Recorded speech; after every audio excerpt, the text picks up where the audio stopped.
Hi everyone from beautiful Ngunnawal country. My name is Rebecca. I'm a teacher librarian here in Canberra and I'm here to talk books.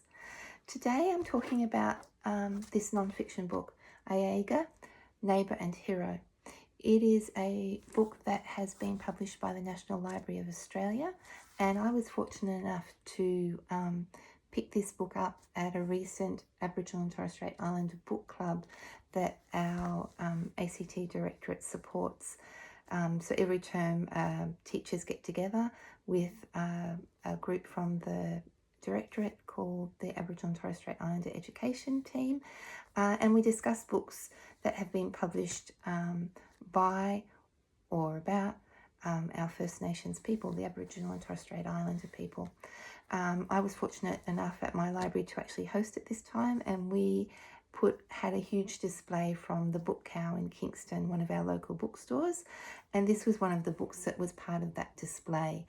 And gosh, I was so glad that the Book Cow made this presentation for us, because this is a book that I would not normally have seen or picked up, and I'm so happy that I did.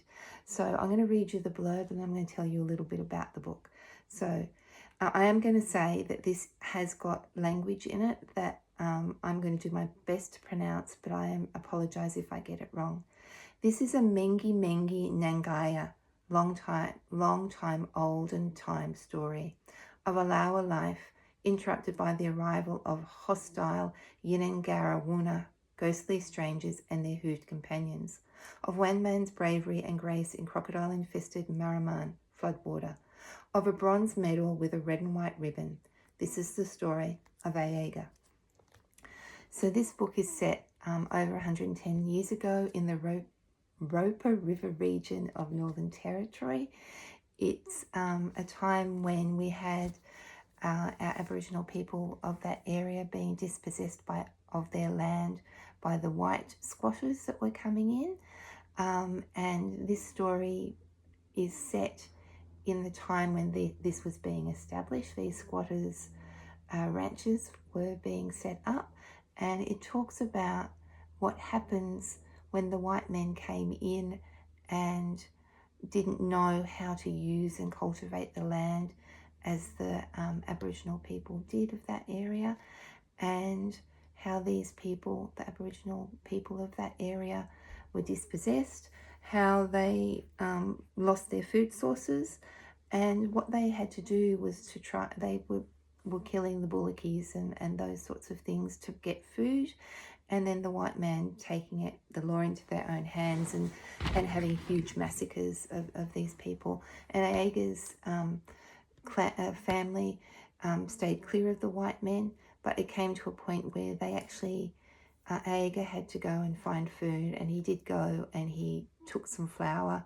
from the stores of a white man, and then he killed one of the cattle, which then led the law to become involved, and Ayaiga having to be arrested and taken away in chains.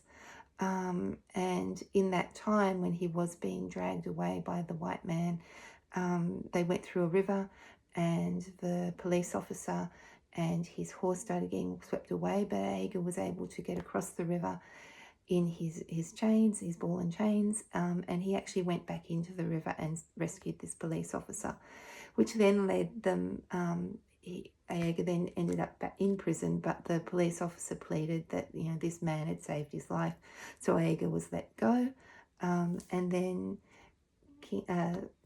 Prince Charles, it's not Prince Charles, King Albert heard of this rescue, and so Ayaiga was only one of 8 people and only Indigenous man to ever win the King Albert Medal for bravery, and he went all the way to get this medal, and then he was photographed with it, and then he was not allowed to take the medal. He was only allowed to take the ribbon, and so he went back to his family.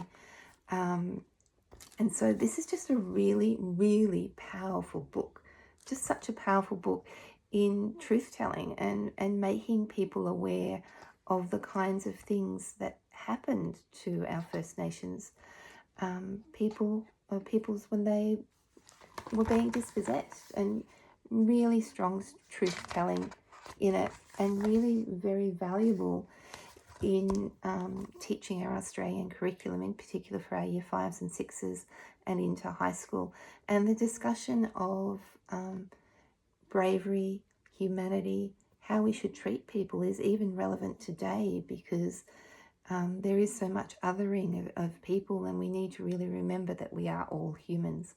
The other really important part of this book, which I forgot, was in the back there are reflections from some Aboriginal and Aboriginal people, reflections about the stories. So there's a little bit about the authors and the illustrator, and then you've got the reflections from some of these people. So we've got an author's note, some information from the grandson, those sorts of things. So this is a really powerful book. I would highly recommend you go out and get it. Thanks for listening.